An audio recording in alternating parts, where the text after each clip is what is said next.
प्रकार आहे हा गमतीशीर समास आहे. याच्यामध्ये काय आहे माहिती, आता मी तुम्हाला सांगितलं मी उठते आणि इथे तुमच्यापैकी कोणीही या आणि व्यायामाविषयी 10 मिनिटं बोला. सगळे उठतील. व्यायाम कसा करावा, केव्हा करावा हे सांगते. त्यांना फक्त विचारायचं, एवढे 10 सांगितले, त्यातले तुम्ही किती करता? आता कलियुगामध्ये गंमत ही आहे, आपण सगळे पढत मूर्ख आहोत आणि त्यातल्या त्यात हा जो स्मार्टफोन आलाय त्याने तर आणखीनच मूर्खपणा झालेला आहे. आम्हाला गुगल बाई भरपूर माहिती देते, ज्ञान काढीचं नाही. तिला विचारलं तू किती करते, केंगा उत्तर. म्हणजे आमचे गुरुजी काय सांगायचे, आधी केले मग सांगितले. त्याच्या उलट आम्हाला याच्यातनं भरपूर माहिती मिळते, ज्ञान मिळत नाही. आत्मज्ञान जेव्हा होतं त्यावेळी आपण सांगतो. गजानन महाराजांनी ब्रह्मगिरी गोसाव्याला हेच सांगितलं की तू गीता उगाच सांगू नको. ते श्लोकांचे अर्थ म्हणजे ज्ञान नाही. तुझं आत्मज्ञान किती आहे, त्याच्यामध्ये आत्मानुभव किती आहे, त्याच्याप्रमाणे तू सांग, तर तुझं ज्ञान, तू जे बोलतोयस ते लोकांना पटेल. कळकळीने सांगणं वेगळं आणि दांभिकतेने सांगणं वेगळं. शब्द तेच असतात, पण त्यातला अर्थ मनापर्यंत आपल्याला पोचत नाही. आता प्रॉब्लेम हा आहे की आपण सगळे पढत मूर्ख आहोत. सगळ्या गोष्टी आपल्याला फक्त माहिती आहेत, त्यातलं ज्ञान यत्किंचितही आपल्याला नाही. मग हा पढत मूर्ख आपल्याला व्हायचं नाही. आपल्याला काय करायचंय तर आपल्याला उत्तम लक्षण आपल्यामध्ये घ्यायचंय. आपली जे उत्तम लक्षणांना सद्विद्या घ्यायची. ह्या तिन्ही गुणांच्या व्यक्तींशी कसं मी रिॲक्ट होईल, कसा त्यांच्याशी संपर्क करीन आणि माझा मोक्षाकडे मी कशी वाटचाल करीन हे मला शिकायचंय. आणि त्यातून मी या संसारातनं विरक्त होईल. मी या भवसागर पार करायला, मोक्षाकडे अजून जवळ जायला तयार होईल. अजून आम्ही तयार होतोय बरं. आम्ही त्याच्यामध्ये पूर्णतः गुंतलेलो नाही. अजून आम्ही 3 फुटावर आहोत. मागच्या दशकात काठावर होतो, आता आम्ही 3च फुटावर आहोत. पण हा समासांनी, या दशकांनी आम्हाला हे शिकवलं की माझ्या संपर्कात येणारी व्यक्ती कशी आहे, ती कोणत्या गुणाची आहे हे मला समजलं. लक्षणं सगळी समजली. मी पढत मूर्ख होणार नाही याची काळजी मी घेईन आणि प्रपंचात राहूनही विरक्त होईल. मोक्षाकडे अजून एक पाऊल मी नक्की टाकेन. मला वाटतं खूप मी बोलले, जास्त बोलले, खरंच आहे. खूप म्हणजे मला ना असं थोडक्यात नाहीच आहे, कारण हे समासच इतके सुंदर आहे की याचं थोडंफार तरी सांगता सांगता खूप वेळ होऊन जातो. पुढच्या वेळी अजून कमी करायचा नक्की प्रयत्न करेन. तुम्हाला कंटाळा येणार नाही याची खात्री मी देईन.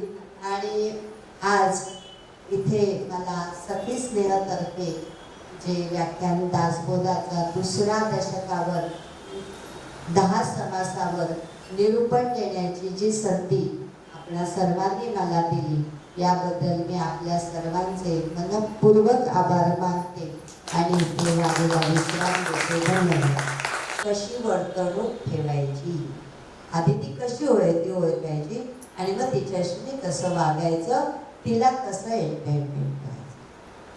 3रा जो नंतरचा येतो तो तमोगुण. तमोगुणी व्यक्ती ना एक्स्ट्रीम लेवलची असते, सगळंच त्यांचं आती असतं. आपल्याला कळत नाही. म्हणजे एक म्हण आहे अशी की तमोगुणी व्यक्ती गळ्यात पडली ना, इतकी गळ्यात पडेल, इतकं कौतुक करेल, अगदी काय विचारता सोय नाही. पण जरा त्यांचा गैरसमज झाला तर जे गळ्यात हात पडलेत ना, त्याच हाताने गळा दाबायला सुद्धा कमी करणार. म्हणजे आपण म्हणतो की नाही, काटा 12वर यायला 12 तास लागतात, 12 वाजायला 12 तास लागतात, यांचे कायम 12च वाजलेले असतात. काही खुट्ट व्हायचा अवकाश की याचा काटा मोड. बरं कशाने मोडलंय हेही कळत नाही. तमोगुणी माणसं आपल्याकडे असतील तर त्यांच्याशी अतिशय जपून व्यवहार आपल्याला करावा लागतो, की त्यांचा काटा मोडून चालत नाही. त्यांचा 12वरचा काटा 11वर इकडे बाजूला येईल ते बघावं, नाही तर तो 12वरच राहून द्यावा. पण मोडू नये. ह्या माणसांना काय हवं असतं? सोपं आहे. ह्या माणसांना त्यांचं कौतुक केलेलं आवडतं. मजा आहे बरं का. ह्यांना मी सांगा, तुम्ही किती छान बोलता, तुमची साडी किती छान आहे, अहो तुमचं घर किती सुंदर आहे, काय बाई तुम्ही किती छान मेंटेन ठेवलंय स्वतःला, 2 साड्या आणून देते, अहो गळ्यातले किती छान आहेत, गळ्यातलं देते. म्हणजे हे पण देतील, पण नाही ते पण काढून देते. म्हणजे त्यांच्याशी कसं रिॲक्ट व्हायचं, त्यांना नेहमी छानपैकी कौतुक करायचं. त्यांना काही बाकी अपेक्षा नसते. तुमच्याकडून मला काय हवं काही नको, तुम्ही माझं कौतुक करा. तमोगुणी माणसं ही अशी असतात. तर त्यांना आपण कौतुक, आपल्याला जीव दिले ना देवाने, तो कशाला दिले, बोलावं ना गोड, काय हरकत आहे. तुझी साडीसारखीच माझी साडी आहे, पण कशाला बोला छान आहे साडी, काय हरकत आहे म्हणायला. मी पण सुगरण आहे, पण तू छान करते, काय हरकत आहे बोलायला. ती छान राहते ना, बस झालं आपल्याला. म्हणजे तमोगुणी माणसांना कौतुक लागतं. त्यांना उदो केला की आपल्या गळ्यात हार पडायला काही वेळ लागत नाही. आपली हार होण्यापेक्षा हार घेणं, गळ्यात वाहून देणं निश्चितच चांगलं. सून सकाळी लवकर उठते, भरा भरा भरा आवडते. आपल्या लक्षात येतं माझी सून रजोगुणी आहे, कर बाई छान छान चहा करते, हा मला आयता मिळतोय ना, छान करते म्हणा म्हणा, काय जाते आपल्याला म्हणायला. रजोगुणी माणसांना ट्रीट कसं करायचं, तू खूप छान काम कर, 10 कामं करतात आहे की नाही. आपल्याला चांगलं म्हणलं की आपण आणखीन उत्साहाने काम करतो. रजोगुणी माणसांना त्यांना कार्यात ठेवणं गरजेचं असतं. रजोगुणी माणसं जर स्थिर बसली तर आपल्या डोक्याला ताप होतो. त्यामुळे त्यांना त्यांचं काम करून द्यावं. हो कर बाई. हे का समर्थाने सांगितलं बघा बरं का. कुटुंबामध्ये ही असतात अशी माणसं. सत्वगुणी माणसं कशी असतात, शांत असतात, ध्यान धारणा करणारी असतात, जप करणारी असतात, स्थिर वृत्तीची असतात. आपल्यामधला सत्वगुण हा वाढीस लागणं अत्यंत गरजेचं असतं. कारण गीतेमध्ये सांगितलेलं आहे, सत्वगुणी माणसांचं स्थान ऊर्ध्व भगवंताच्या हृदयाशी असतं. रजोगुणी माणसं मध्य असतात. मध्य तिष्ठती ही रजोगुणी राजसहा. आणि तामस वृत्तीची माणसं जंघामध्ये असतात. मग त्यांची स्थानं न बदलता आपल्याला काय करायचंय, हँडल करून त्यांना आपला स्वतःचा मार्ग मोक्षाकडे न्यायचा. तुम्ही सत्वगुणी माणसाला रजोगुणी बनवायचा प्रयत्न करू नका. रजोगुणी माणसाला सत्व काही गरज नाहीये. एकमेक आहेत ते तेच आहे. देवानीच त्यांना तसं बनवलंय, त्यांच्या परिस्थितीसाठी बनवलंय. म्हणजे मला लहानपणी आत्यानी सांगितलं होतं, माझ्या गुरुजींनी सांगितलं होतं की तू लवकर 3:30ला उठ. लग्न झाल्यानंतर 12 माणसांचं कुटुंब 3 वाजता उठणं प्राप्त होतं.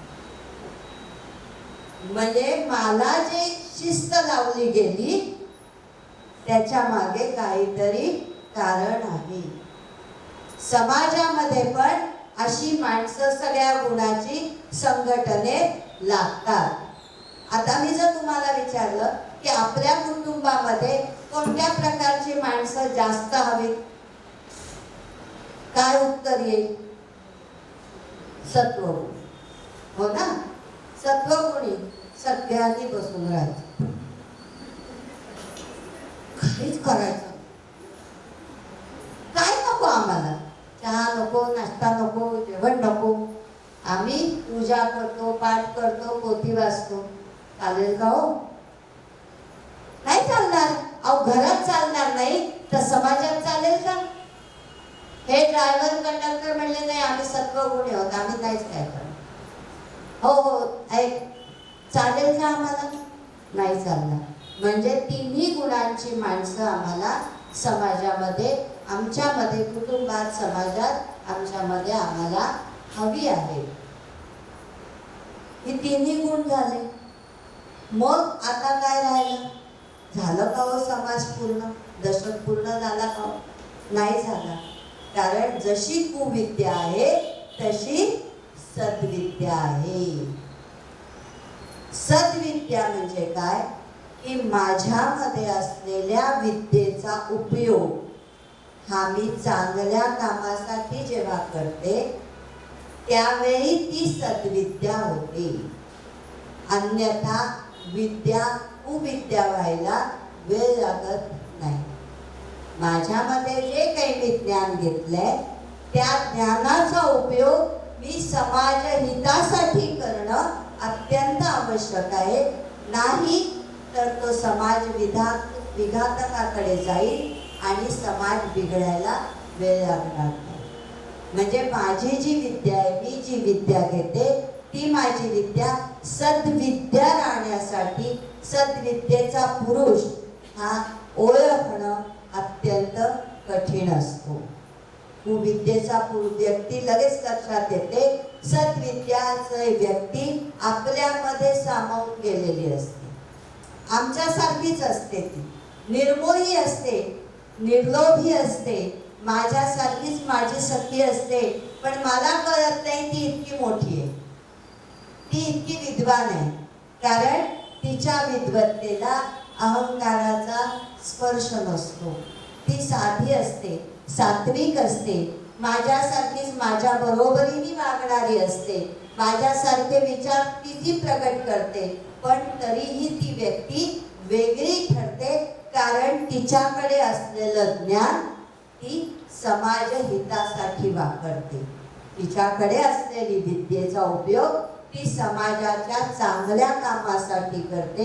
4 लोकांना बोलवायचं, पाठ करायचे, पूजा करायची, प्रवचन करायची, वेगवेगळ्या पोथ्या वाचायच्या, जेणेकरून समाजामध्ये सद्विचार पसरले जावे.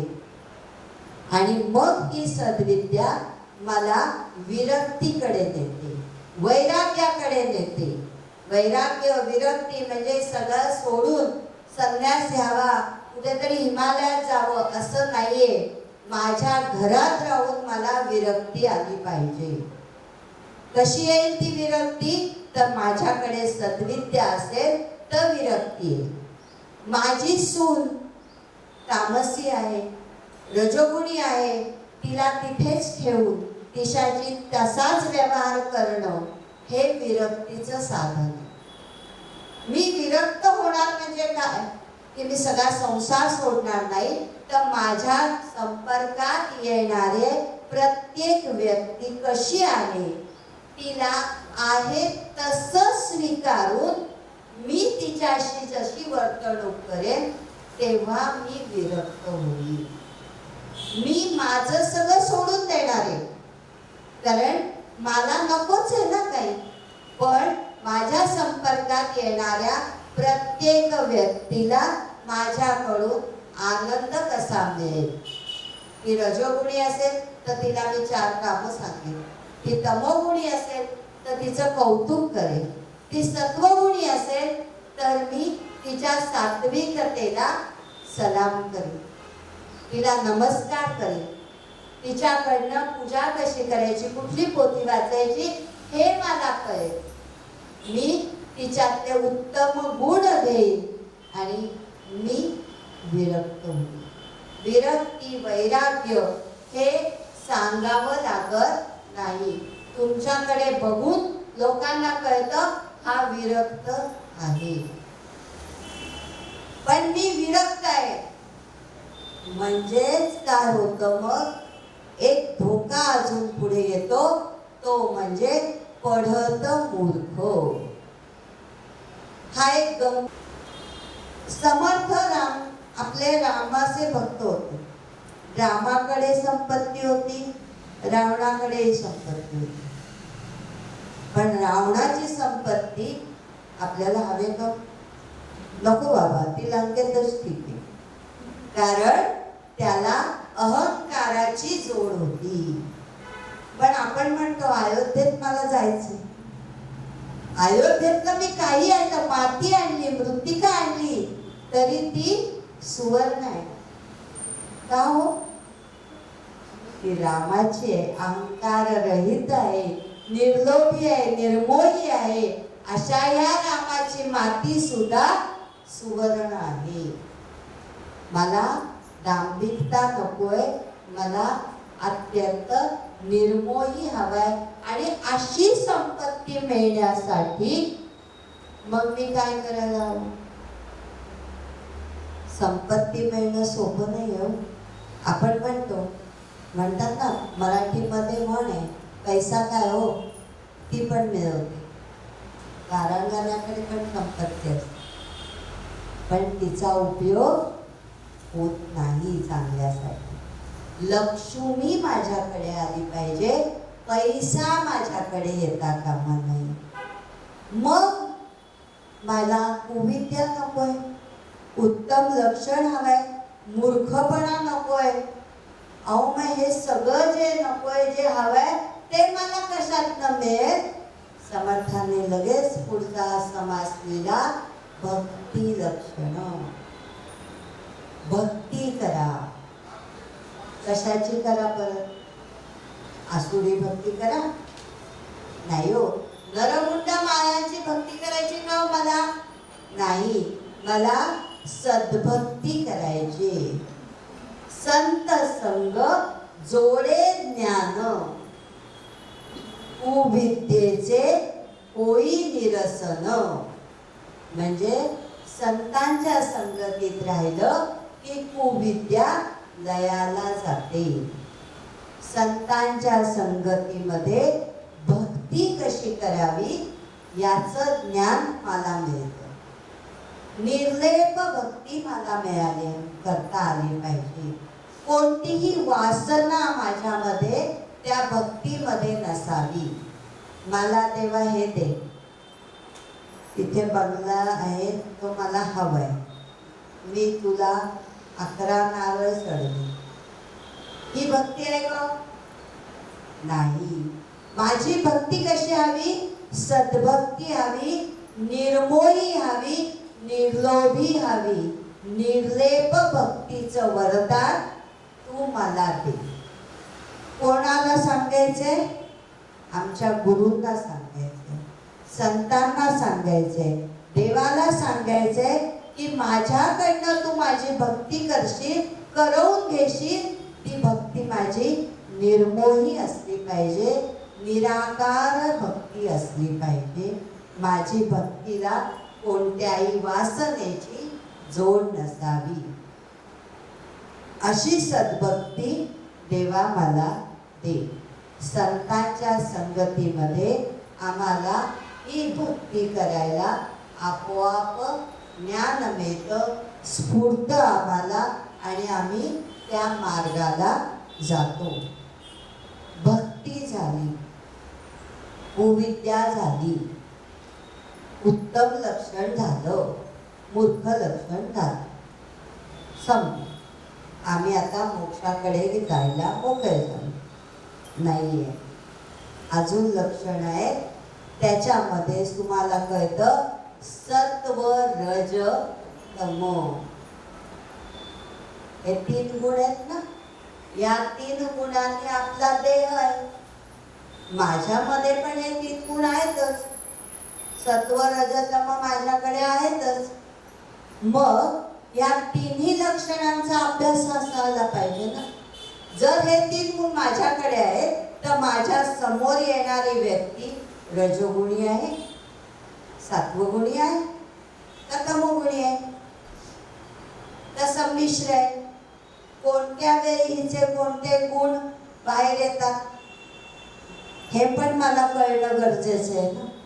कारण माझ्या संपर्कात अनेक व्यक्ती येतात. त्यातला पहिला त्यांनी घेतलाय रजोगुण. आता रजोगुण म्हटल्यानंतर हे सगळ्यांना माहिती आहे की रजोगुणी व्यक्ती एका ठिकाणी स्थिर बसत नाही. ती सतत कामात असते. म्हणजे कामात बदल हे तिचं विश्रांती स्थान असतं. हे झालं की ते झालं की ते झालं की ते. सकाळी स्वयंपाक, संध्याकाळी दुपारी स्वयंपाक झाला की हातपाय धुवून लगेच देऊळ झालं की घरात पोथी वाचणं झालं की भजनाला जाईल, प्रवचनाला जाईल, परत संध्याकाळी येऊन स्वयंपाक करेल, परत संध्याकाळी देवळात जाईल. म्हणजे त्या व्यक्तीचं शेड्यूल ठरलेलं असतं. रजोगुणी म्हणजे हलणारं, सतत कामात असणारं. हा रजोगुण अत्यंत आवश्यक आहे. सृष्टीचा रचयिता हा रजोगुण आहे.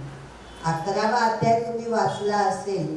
भद्रसेनाला पराशरांनी सांगितलेलं आहे की ही सृष्टी कशी निर्माण झाली.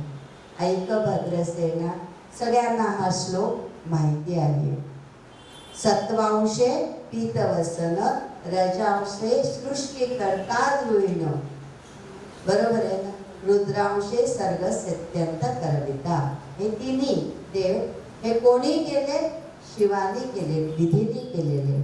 म्हणजे रजोगुण हा आवश्यक आहे.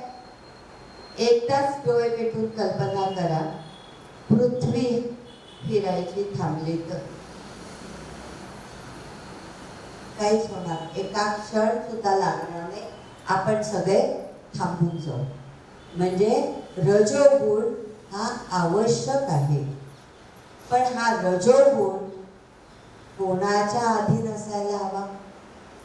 सत्वगुणाच्या अधीन असला तर तो रामस्वरूप होतो. आणि रजोगुण तमोगुणाच्या अधीन गेला की रावण होतो. राम हा सत्वगुणी नव्हता. राम काय, कृष्ण काय, शिवाजी काय, हे सगळे रजोगुणी होते. अहो, म्हणून तर त्यांनी साम्राज्य उभं केलं ना. सत्वगुणी नुसते जग राम राम राम राम करत बसले असते. स्वतः राम वयाच मौजीबंधन करून आला तेव्हा तो तेच करत होता ना. पण वसिष्ठांनी त्याला उद्युक्त केलं की तू उठ, विश्वामित्रांबरोबर जा, कर्म कर. म्हणजे रजोगुण हा समाजाला आवश्यकच आहे. नाहीच आपण कोणी हल्लो. आता मी सांगितले इथेच बसायचं, काहीच करायचं नाही. चालेल का? नाही चालणार.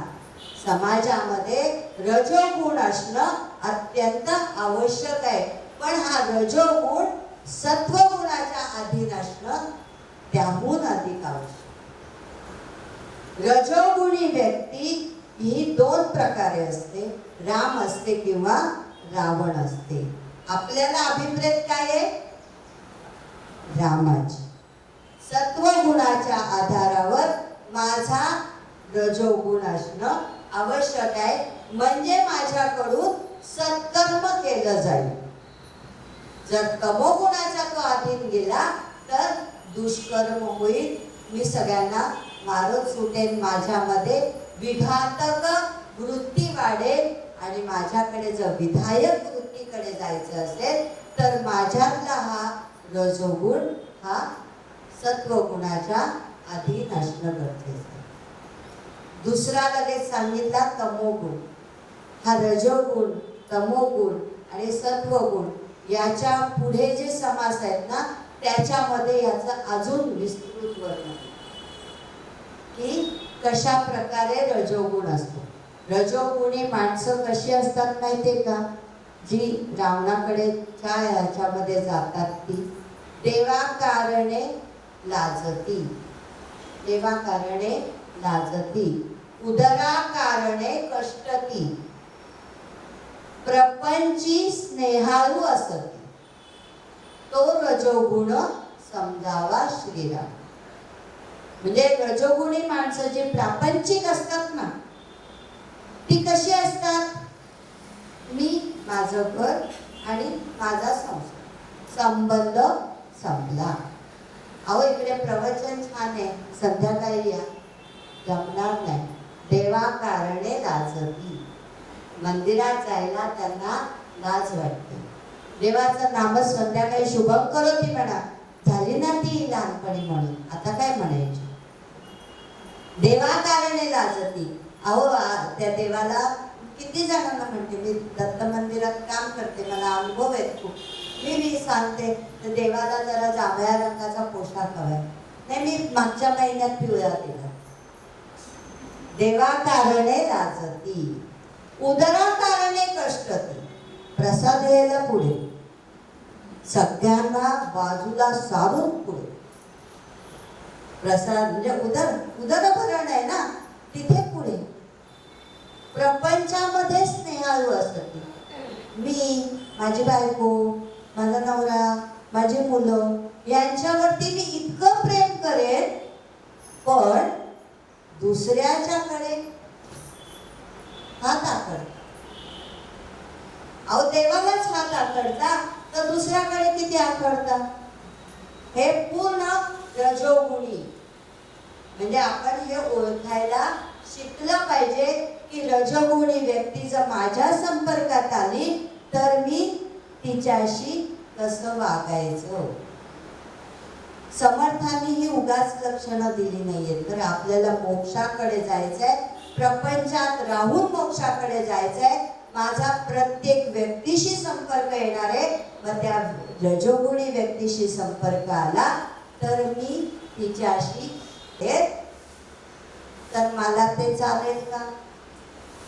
मला माझ्या गुरूंनी जी वाट दाखवली ती वाट सोडून मी दुसरीकडे जाणं कितपत योग्य आहे?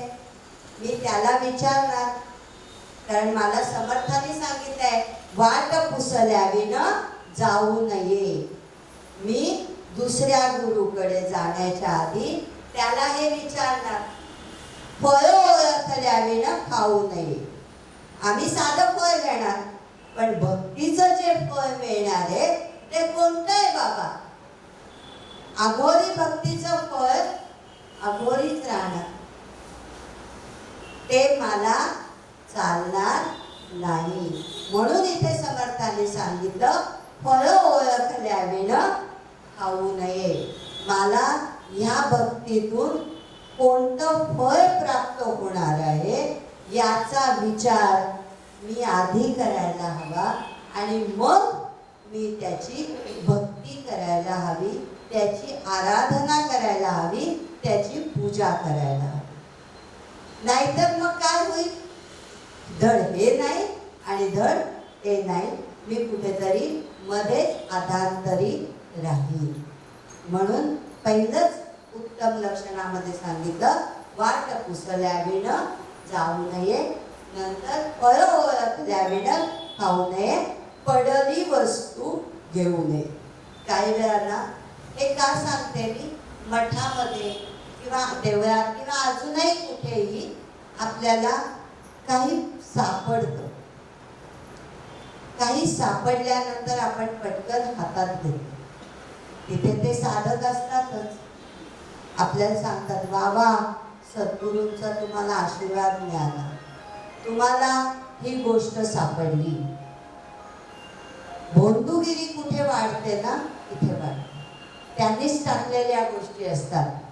आणि मग आपल्याला वाटतं अरे बापरे, ह्या सगळ्यामध्ये मला ही चिठ्ठी सापडली, मला हा प्रसाद सापडला, म्हणजे मी भाग्यवान आहे, मला ह्या गुरूंचा चांगला प्रसाद मिळालाय, मी या गुरूंकडे जायला हवं. मानसिकता असते ना आपली. मला लगेच फळ मिळालं, मला लगेच माझं चांगलं काम झालं, मी ह्या गुरूंकडे जायला लागणार. आणि इथे तुम्ही अडकता. तुमच्या सद्गुरूंनी जी तुम्हाला वाट दाखवली त्याच वाटेवर निग्रहाने चालत जाणं हे उत्तम लक्षण. ना की इकडे तिकडे इकडे बघत मी प्रत्येकाकडे जाणं आणि मग प्रत्येकाचं बघणं चुकीचं आहे. आता हे झालं धार्मिक. आरोग्याशी संबंधित हे कसं येतो हो? आपला एक डॉक्टर असतो, त्याच्याकडे जातो, मला जरा चक्कर येते, बघ बाबा, तो काही काही टेस्ट लिहून देतो. त्या टेस्ट कुठे करायच्या हेही तो सांगतो. आपण तिकडे जातो, काय असेल ते सांगतो. मैत्रिणीला सांगतो, ती काय म्हणते, अगं एकावर अवलंबून राहू नये, सेकंड ओपिनियन.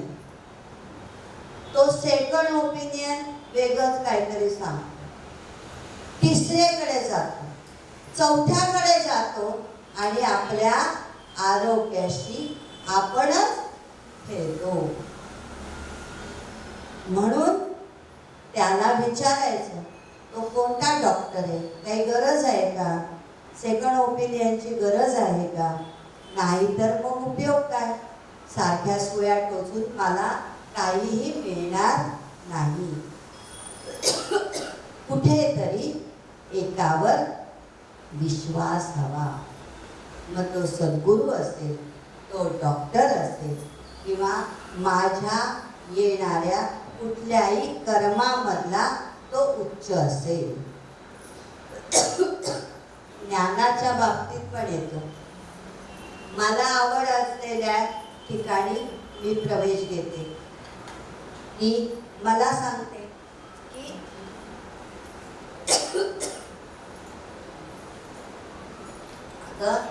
यामध्ये आता काही ठेवलं नाही, इथे तुला नोकरी मिळणार नाही या ज्ञानावर, तू दुसरी साईड घे. आपण कन्फ्यूज होतो. माझी आवड असते आणि मी ज्ञान घेतो दुसऱ्याचं. बरं, घेताना विचारतो का, फळं ओळखल्याविणं खाऊ नये. म्हणजे जेव्हा मी कॉलेजमध्ये सांगते ना, तेव्हा हा आवर्जून सांगते की तुमच्या आवडीचं क्षेत्र असेल ते तुम्ही निवडा, तिथे तुम्ही आपोआप पुढे जा. माझी मुलगी आता इथे मागे बसते, तिने मला तिच्या इयत्ता 8वीमध्ये मला सांगितलं, मी काही करणार नाही, मी शिक्षिका होणार आणि कॉम्प्युटरमधलं शिक्षण घेणार. आम्ही तिला इतके चांगले मार्क मिळाले होते, पण आम्ही इतका आग्रह केला, पण ती तिच्या निर्णयावर ठाम राहिली आणि ज्ञान प्रबोधिनीमध्ये HOD झाली. त्या अनुभवावर माटे शाळेत पण आज इंद्रायणी ताईच्या हाताखाली कर. म्हणजे तिने जे ज्ञान वाट निवडली होती त्याच वाटेवर ती चालली, कुठेही दुसरीकडे गेली नाही. हा श्लोक आणि हा अर्थ आम्हाला आमच्या अफळे गुरुजींनी इयत्ता 7वीत मला सांगितलं, की तुम्हाला जर उत्तम लक्षण तुमच्यामध्ये यावं असं वाटत असेल तुझ्यामध्ये, तर पहिलाच श्लोक इतका तयार कर की तू कुठेच कमी पडणार नाही, तुझ्यामध्ये उत्तम लक्षण आपोआप येईल. जी मूर्खांची लक्षणं सांगितली त्याच्या अपोजिट उत्तम लक्षणं आहे. आपल्याला सांगितले अपकीर्ती ते सांडावी, सत्कीर्ती ती वाढवावी. आपल्यामध्ये जर हे उत्तम गुण आले, फक्त एक श्लोक तुम्ही जर आयुष्यामध्ये समर्थांचा अगदी ध्यास घेतलात ना, कधीच तुम्हाला मूर्खांकडे जावंच लागणार. तुमच्यामध्ये आपोआप उत्तम गुण येतील. तुमची निरीक्षण शक्ती वाढेल, ज्ञान वाढेल आणि तुम्ही उत्तम लक्षण व्हाल. हे दोन्ही झालं, पण अजूनही बरंच काही आहे हो. त्याच्यामध्ये तिसरा समास येतो कुविद्या, आहे की नाही. आता कुविद्यामध्ये त्यांनी काय केलंय, गीतेचा एक श्लोक घेतलाय, त्याचा आधार घेतलाय. कुठला घेतलाय? जर तुम्ही वाचला असेल तर तुमच्या लक्षात येईल. दंभोदर्प, बरोबर आहे ना, आहे ना तो श्लोक, की त्याच्यामध्ये कुविद्या तुम्हाला कशी मिळते किंवा तुम्ही कुविद्येसाठी कसे जाता हे सांगितलंय. दंभोदर्प विमानश्च क्रोध पारुष्यमेव च अज्ञानं चाभिजातस्य पार्थ संपदमासुरीं. बरोबर आहे ना. म्हणजे ही कुविद्या ही कशी तयार होते हो. आपण तर म्हणतो विद्येने सगळं चांगलं प्राप्त होतं, पण दंभो दर्प अभिमानश्च, तुमच्या विद्येला जर अहंकाराची जोड लागली, अहंकाराचा दर्प आला, तर तो काय होतो, ती कुविद्या होते. दांभिकतेकडे तुमचं जर वर्तणूक असेल, बघा तुम्ही किती जण मनापासून बोलतात आणि किती वरवर बोलतात. आपल्या लक्षात येतं, ज्याला भात समजतो शिजलाय का नाही, त्याला हे लक्षात येतं दांभिकता कशी आहे. मग ही दांभिकतेकडे झुकणारी विद्या ही कुविद्या असते. अहंकाराचा दर्प ज्याला असतो ती कुविद्या असते. मग ही कुविद्या माझ्याकडे राहणं कितपत योग्य आहे. सत्वहीन असतात, रुचिहीन असतात, बुद्धिहीन असतात, सत्वहीन असतात, विचारहीन असतात, विवेकहीन असतात. अशी जी विद्या ती कुविद्या. मग ही कुविद्या वेळेअभावी मला खूप थोडं घ्यावं लागतंय. ही कुविद्या माझ्याकडे येऊ नये. हवं का हो आपल्याला कोणी म्हणायला, नाही तिच्याकडे ना ज्ञान भरपूर आहे, खूप चांगलं सांगते, अतिशय मीपण आहे, चांगलं आहे हो सगळं, पण हा मीपणा नको वाटतं ऐकायला. मी मी मी मी मी किती करायचं, म्याव म्याव म्याव म्याव. तुझं ते ज्ञानही नको आणि मीपणा पण. मला काय सांगू, मी अज्ञानी राहिलेला चालू, अज्ञानात सुख असतं, ते परवडेल मला, पण तुझं दांभिकतेने सांगणं, अहंकाराने सांगणं मला नको. सत्वहीन नको आम्हाला, आम्ही सात्विक आहोत, आम्हाला सत्वहीन नको, विचारहीन नको, विवेकहीन नको. काही जण बघा खूप ज्ञानी असतात, येतात आपल्याकडे, आल्यानंतर आपण थोडं आपल्यामध्ये गर्क असतो, त्यांच्याकडे लक्ष दिलं जात नाही. चट दिशी राग येतो, क्रोध येतो. मी एवढा शिकलेला, मी एवढा ज्ञानी, लक्ष नाही तुमचं. म्हणजे क्रोध जो आहे तो मला नकोय. क्रोधातून येणारी विद्या, क्रोधातून येणारी संपत्ती मला नकोय, ती आसुरी संपत्ती आहे. म्हणजे ते 900 मोदक उष्टे होते, ते तुम्ही खाल्ले घरी जाऊन. तो प्रसाद झाला नाही झाला. बहुतांचे उच्चिष्ट अंगीकारी, म्हणजे 900 लोकांचं उच्चिष्ट त्या 100 लोकांनी खाल्लं. आपण काय म्हणतो, आम्ही नाही बाबा उष्ट खात. अहो तुम्ही खाता. आता गंमत दुसरी अशी सांगते बर का. हे का सांगायचं की हा अनुभव आपण घेतो. आपण जेव्हा प्रसाद वाटत असतो की नाही काही वेळा, त्यावेळी ती व्यक्ती एक दे, मला अजून द्या, कारण त्या हारात भरपूर दिसतं ना, मग द्या, अजून एक, परत फिरून परत द्या. बरं एका ठिकाणी पोट भरतं का हो यांचं? नाही. हे देव झालं की ते देव, ते देव झालं की ते देव. बहुतांचे उच्चिष्ट अंगीकारी. नुसतं इथपर्यंत थांबत नाही. आपण लग्नात जातो, गंमत बघा, लग्नात जातो, लग्नामध्ये बुफे सिस्टीम असते. आपण फिरतो ताट घेऊन. नेहमी आपल्याला जेवढं आवडतं की नाही, 3 स्वीट असतात, 2 भाज्या असतात, आपल्याला जेवढं हवं तेवढंच आपण घेतो आणि जेवायला सुरुवात करतो. आधी सगळ्या मैत्रिणी भेटतो, झालं. त्याच्यानंतर आपण सुरू करतो.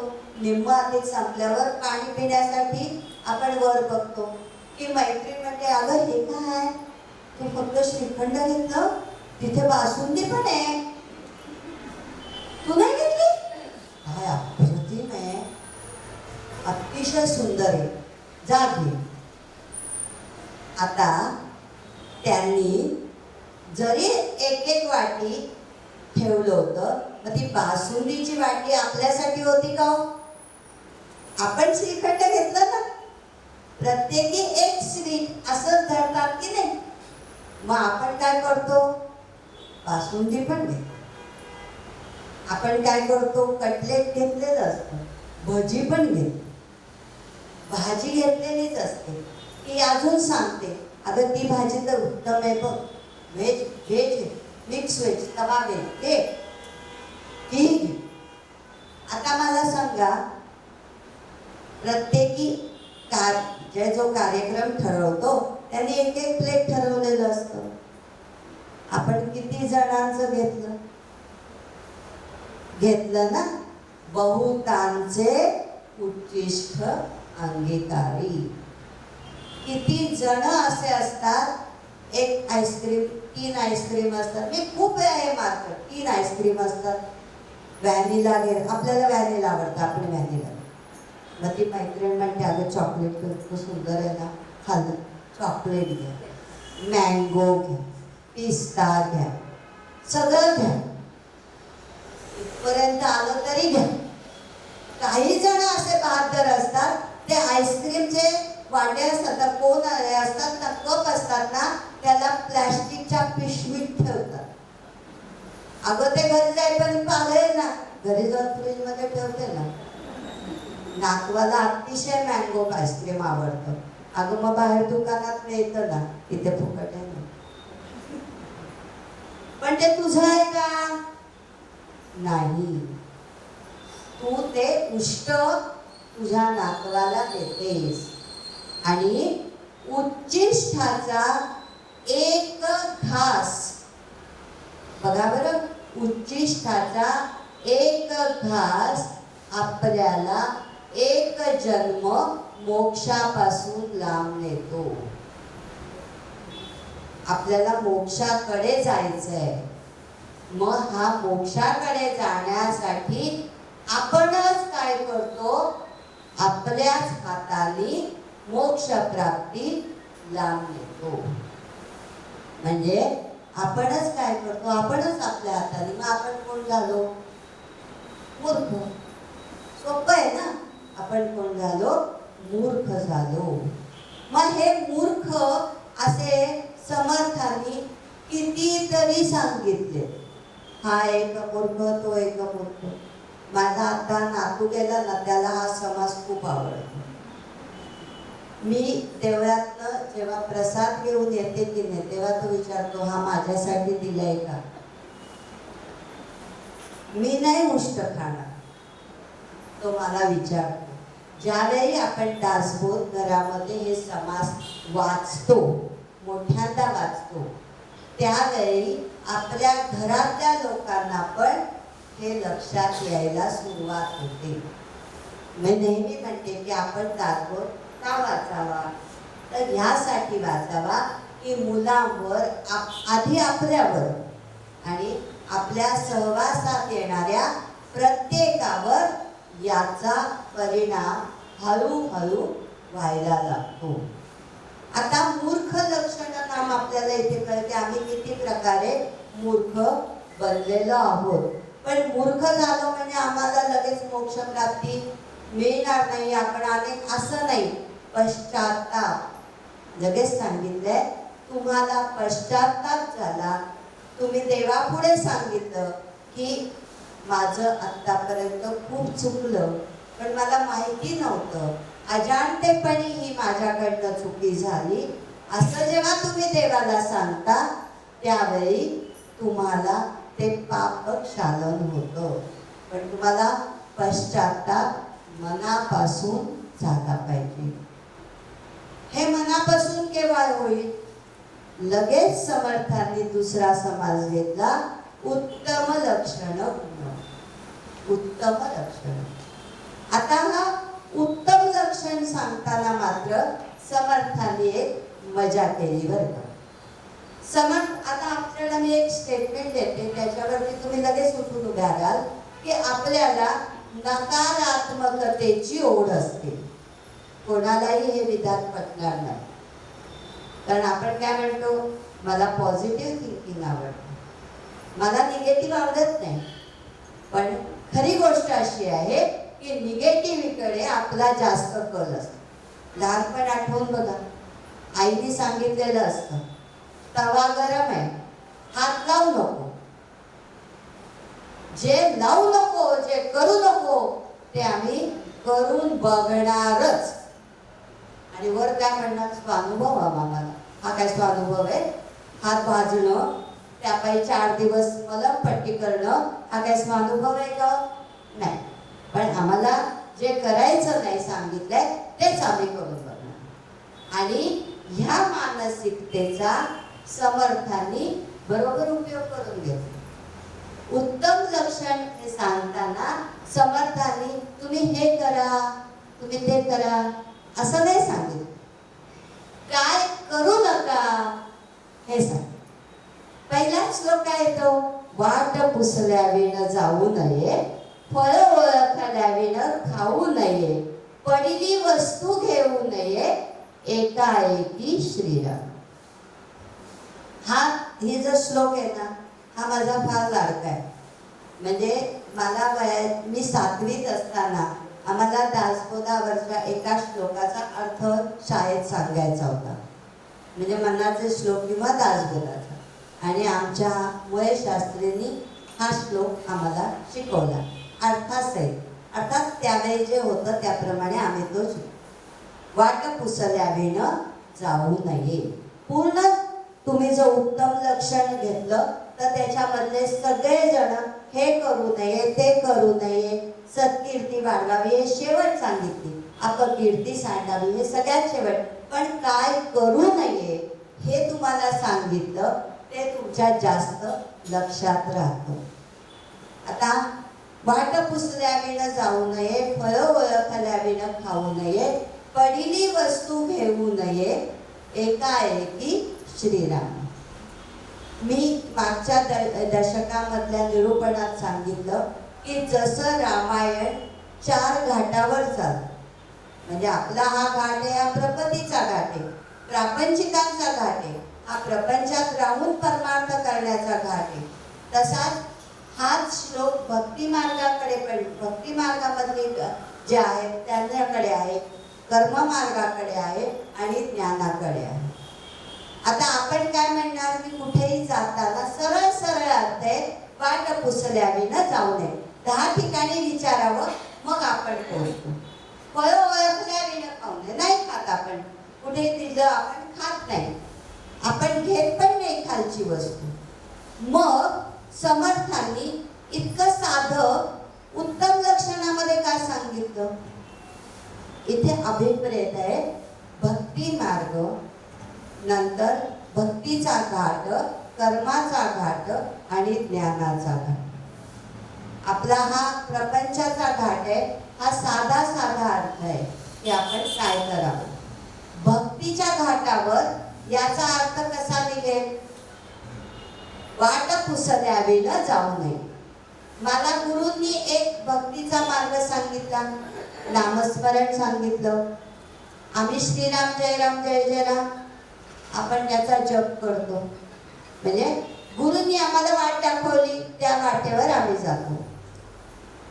काही काळानंतर कोणीतरी माझ्या आयुष्यात येतं आणि मला सांगतो, तू ही भक्ती या देवाची करण्यापेक्षा त्याची भक्ती कर, तो मंत्र तू जोड, श्रीराम जयराम सोडून दे. इथे आपल्याला समर्थ सांगतात वाट पुसल्यावी न जाऊ नये. बाबा रे, हा तुझा मंत्र कुठल्या वाटेचा आहे? भक्तीमध्ये कुठल्याही याच्यामध्ये 2 वाटा आहेत. एक सद्भक्ती आहे आणि एक अघोरी भक्ती आहे. समजा त्यांनी मला सांगितलेली भक्तीचा मार्ग या अघोरी मार्गाकडे जाणारा असेल. अपंग दिलेला नाहीये मला देव, म्हणजे हा देह मला ज्या देवाने प्राप्त दिला, करून दिला, त्याचं ऋण मी नेहमी मानतो. पण काही लोक असे असतात, त्यात काय, त्याच्याशी माझा काय संबंध? कोण तो देव? त्याला मी कधी बघितलंय? त्यांनी मला दिलं, त्याचं काम आहे, त्याला वाटलं त्यांनी दिलं, माझा काय त्याच्याशी संबंध? मी का त्याचा ऋणी राहावं? मी का त्याचे आभार मानावे? म्हणजे जो देवाला अजिबात मानत नाही, त्याचे ऋण आपल्यावर आहे, हे जो मानत नाही तो देवलंड, पितृलंड. म्हणजे कसं की आपल्या पूर्वजांनी काहीतरी सत्कर्म केलं, काहीतरी चांगलं केलं म्हणून आपण जन्माला आलो. आपला जन्म ज्या घराण्यात झाला त्या घराण्याचा अभिमान आपल्याला असायला हवा. त्या पूर्वजाबद्दल मी म्हणत नाही, आधीची ओवी बघा की सांगे वडिलांची कीर्ती, पण स्वतः निश्चलंक आहे, म्हणजे त्याचा काही नाही. पण इथे मात्र आपले जे पूर्वज आहेत, आपले जे पितर आहेत, आपले आई वडील आहेत, त्यांचा अभिमान आपल्याला असायला हवा.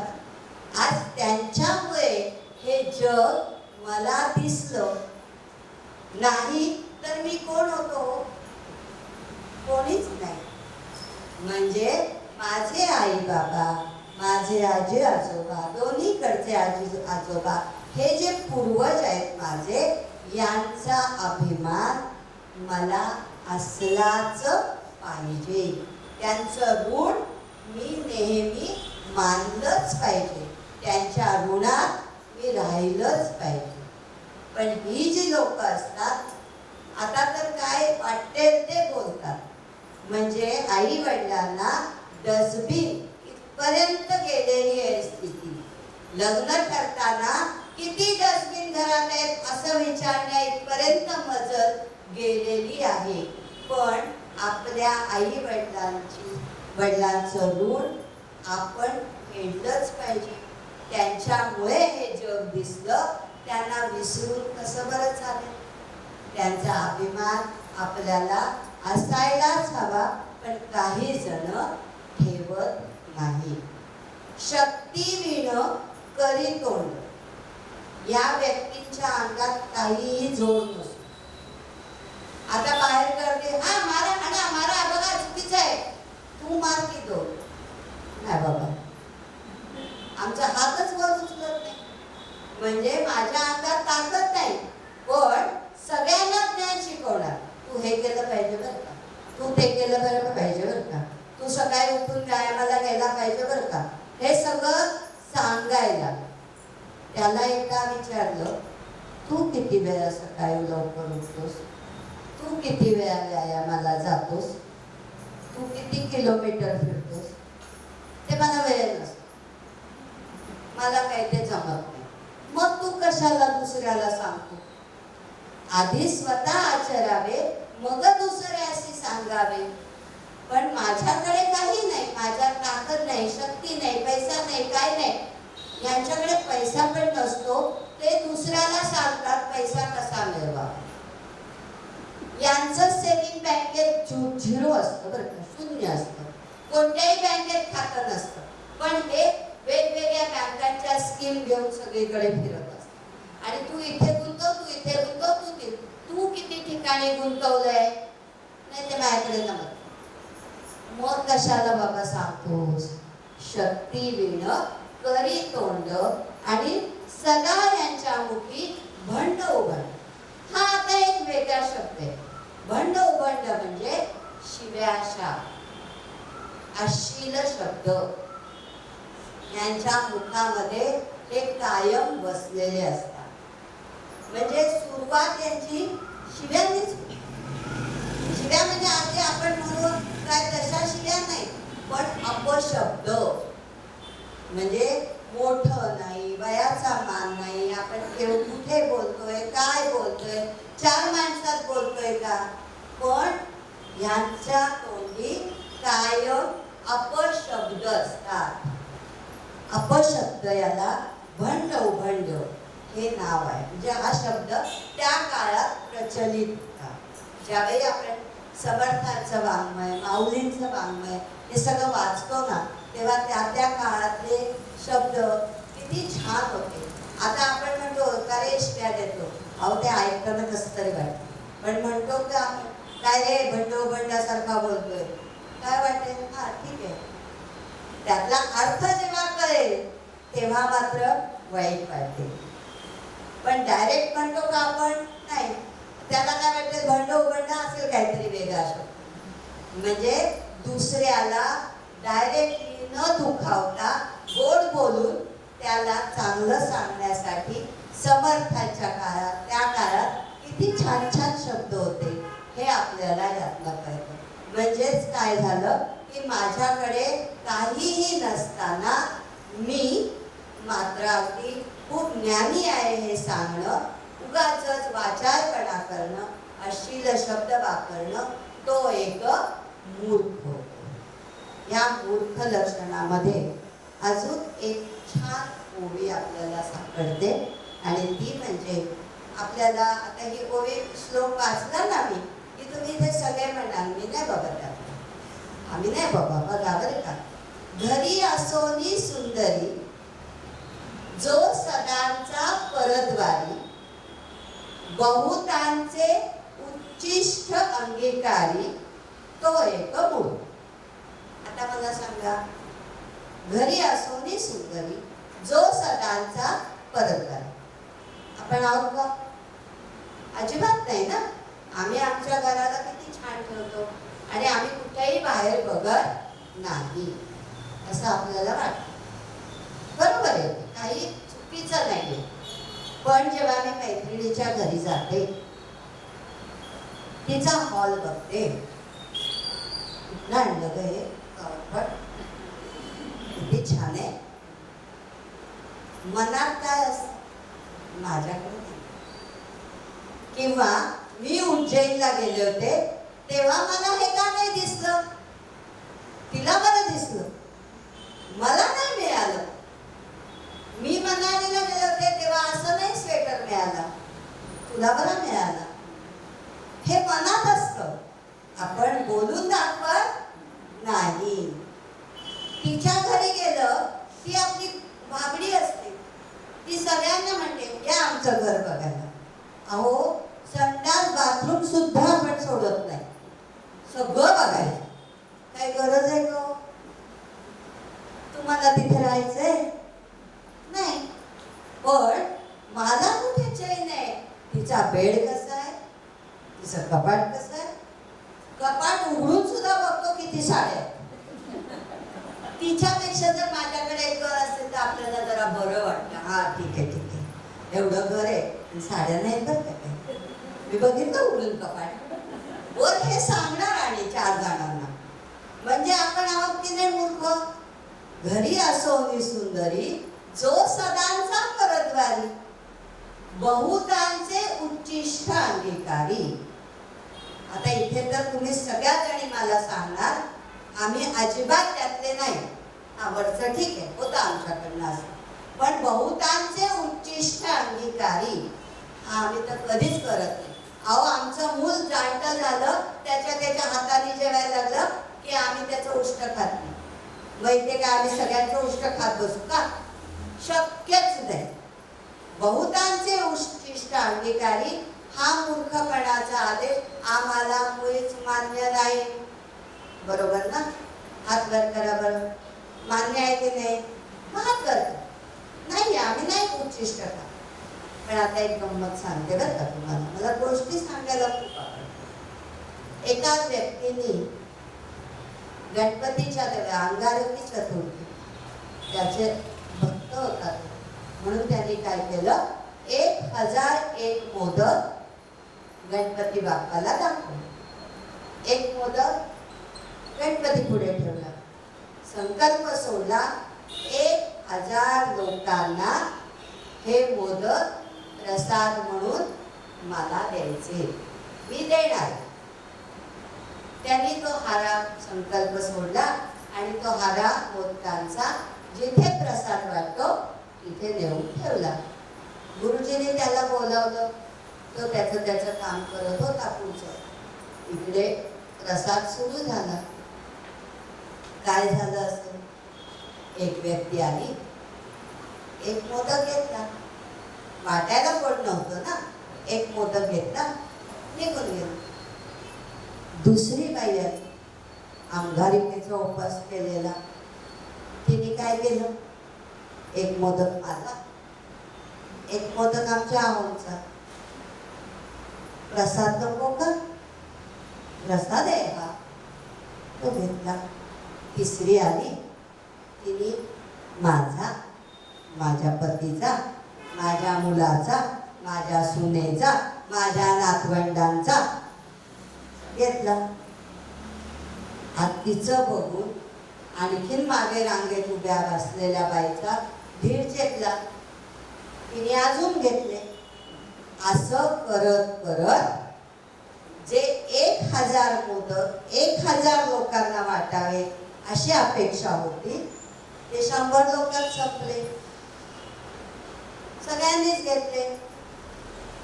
आता मला तुम्ही सांगा, संकल्प कितीचा सोडला होता? 1000. ते मोदक किती जणांनी संपवले? 100 लोक. 900. तुम्ही कसं म्हणता, बहुतांचे उच्चिष्ट अंगीकारी. म्हणजे हे 900 मोदक उष्टे होते ना. 100 त्या 900 लोकांना ते द्यायचे होते. ते कोणाच्यात डिवाइड झाले? 100 लोकांच्यात झाले. वक्रतुंड महाकाय सूर्यकोटी समप्रभ निर्विघ्नं कुरु मे देव सर्वकार्येषु सर्वदा. गुरुर्ब्रह्मा गुरुर्विष्णु गुरुर्देवो महेश्वरा गुरु साक्षात् परब्रह्म तस्मै श्री गुरवे नमः. सर्वमंगल मांगल्ये शिवे सर्वार्थ साधिके शरण्ये त्र्यंबके गौरी नारायणी नमोस्तुते. नारायणी नमोस्तुते. नारायणी नमोस्तुते. काषाय वस्त्रं करदण्डधारिणं कमण्डलूपद्मकरेण शङ्खं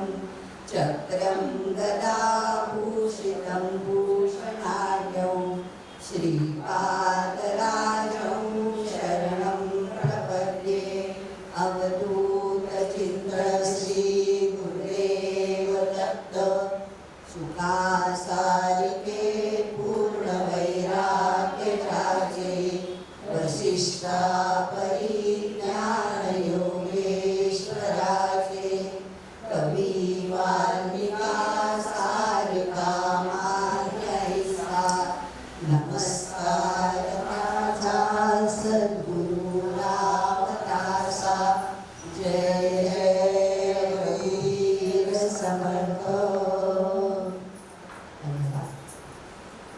आज आपला दुसरा दशकाचं निरूपण आणि आपण जसं मागे बोललो होतो की बाबा या दशकामध्ये काही समासातल्या श्लोक उभ्या यांचे काही अर्थ आपल्याला अडकले असतील किंवा अजून आपल्याला त्याच्यावर विश्लेषण हवं असेल तर आपण सांगा असं आवाहन केलं होतं आणि त्याप्रमाणे काही जणांनी काही श्लोकांचे अर्थ आम्हाला अजून हवे तसं सांगितलं. आपण त्या दशकाप्रमाणे आपण ते समासाप्रमाणे ते तिथे जास्तीचे विशद आपण करणार. आता मागच्या वेळेप्रमाणे मागचा सगळा समास आपला जे दशक होतो तो स्तवनाचा होता. पहिला दशक हा स्तवनाचा.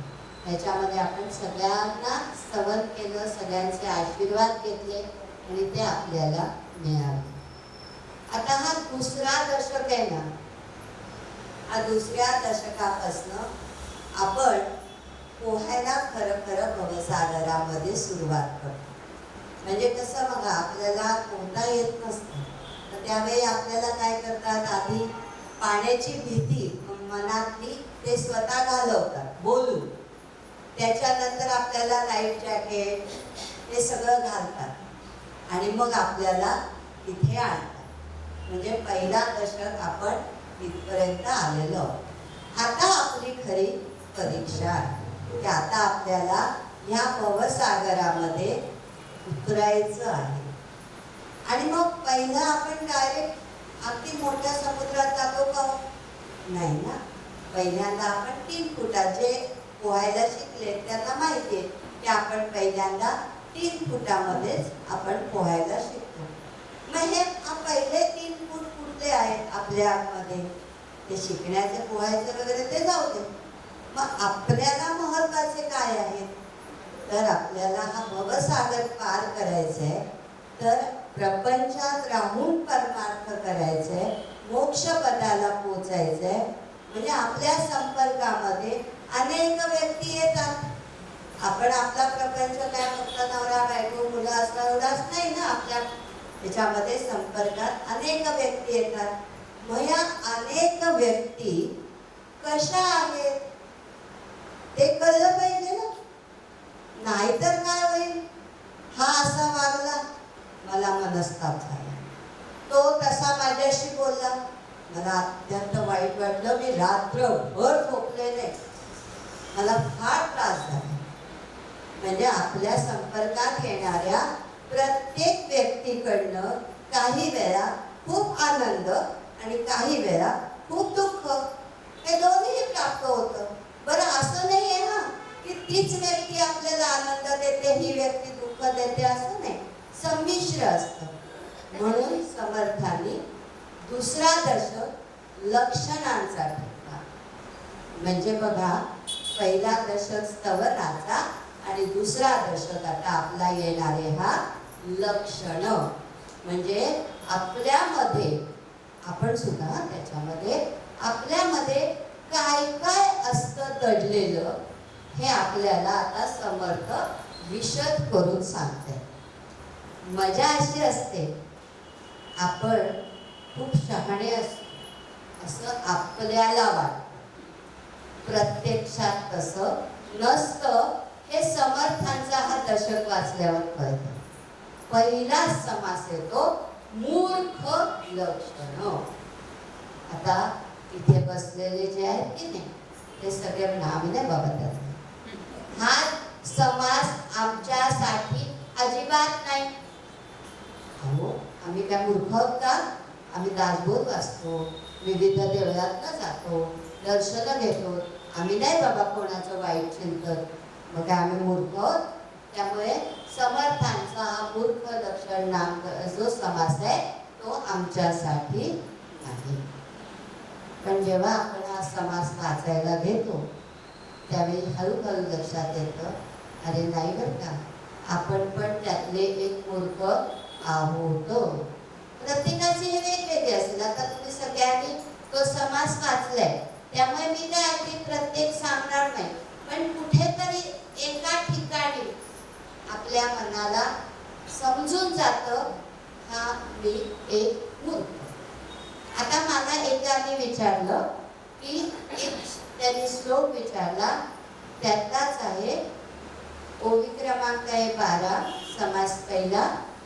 आपली आपण करी स्तुती, स्वदेशी भोगी विपत्ती, सांगे वडिलांची कीर्ती, तो एक मूर्ख. आता आपल्याला यात वाटलं तो कसा काय मूर्ख बुवा?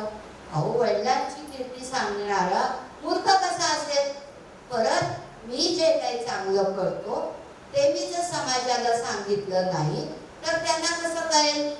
आत्ताच मी या ताईंना बोलले बरं का, त्या ताई म्हणाल्या मला, अहो माझं काय कौतुक करू नका, पण मी त्यांना हेच सांगितलं, अहो तुम्ही जे करताय ते जर लोकांना कळलं नाही तर मग लोकांना कसं कळेल? तुमच्यापासून ते इन्स्पिरेशन कसं घेतील? म्हणून आम्ही तुमचं करतो. अपोजिट आलं ना. पण यामध्ये मजा काय आहे बघा बरं का, आपली आपण करी स्तुती.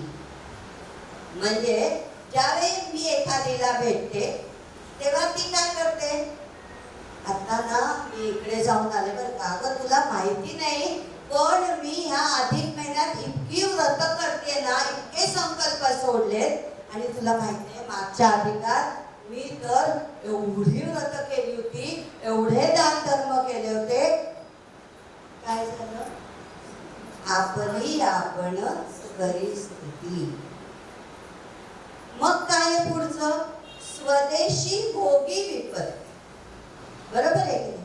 आता आपल्याला वाटतं आपलंच राज्य आहे, मग आपण विपत्ती कशी भोगणार? पण तसं नसतं बरं का. हे जे सांगणारी लोक असतात ना, वास्तविक यांच्यामध्ये अनेक दुर्गुण लपलेले असतात. हे दुर्गुण त्याच्यामुळे त्यांना जे विपन्न दशा येते ते हे लोक सांगत नाही. म्हणजे आमच्या घरात चूल पेटायची मानव आहे, पण मी दुसऱ्याला काय सांगणार? माझे पूर्वज होते ना, त्यांचा वाडा होता, अन्न छत्र तर रोज चालायचं. सांगे वडिलांची कीर्ती. पण तू त्यात काय भर घातली? तुझ्या वडिलांनी एक वाडा बांधला, तू किती बांधले? त्यांनी अन्न छत्र रोज चालवलं. आताच्या जमान्यात तू वर्षातनं एकदा तरी जेवण घालतो का बाबा? एकदा तरी अन्नदान करतो का? म्हणजेच तुझ्या घरी विपन्न दशा असताना तू उगाचच वडिलांचं नाव सांगायचं, पूर्वजांची कीर्ती सगळ्यांना सांगत बसायचं, ह्याला काय अर्थ? स्वदेशी भोगी विपत्ती, परंतु सांगे वडिलांची कीर्ती, तो एक मूर्ख. आणि आपली आपण स्तुती कधीच करायची नाही. मी हे करते, मी ते करते, तू बरं झालं विचारलंस, मी बघ काय काय कर. हे आपल्या तोंडाने आपण कधीच सांगायचं नाही. मग तो काय होतो? मूर्ख ठरतो. तसंच त्याच्यामधलाच एक श्लोक आहे, देवदंड पितृदंड शक्तिविन करी तोंड, ज्याचे मुखी भंड उभंड, तो एक मूर्ख. श्रीराम. आता ही जी भाषा आहे ना, किंवा हे जे शब्द आहेत, हे शब्द समर्थांच्या काळातले आहेत. देवदंड पितृदंड. आता हे आपल्याला नाही लक्षात येत. म्हणजे देवदंड म्हणजे काय, पितृदंड म्हणजे काय, उभंड म्हणजे काय, हे नाही आपल्या लक्षात येत. शक्तिविन करी तोंड, हे पण आपल्या लक्षात येत नाही. मग याचा अर्थ असा आहे की जो देवाला मानत नाही. आपण काय म्हणतो? काही चांगलं झालं की म्हणतो देवाचे ऋणी आहोत बघा, देवानी मला हे दिलं. हा नरदेह मुळातच देवानी दिलाय, म्हणून मी आज योग्य विचार करू शकतो. परत मला हा नरदेह 2 हात 2 पाय 2 डोळे 2 कान व्यवस्थित दिलेत ना. वीडियोस बनाने हैं, फिल्मोरा है ना.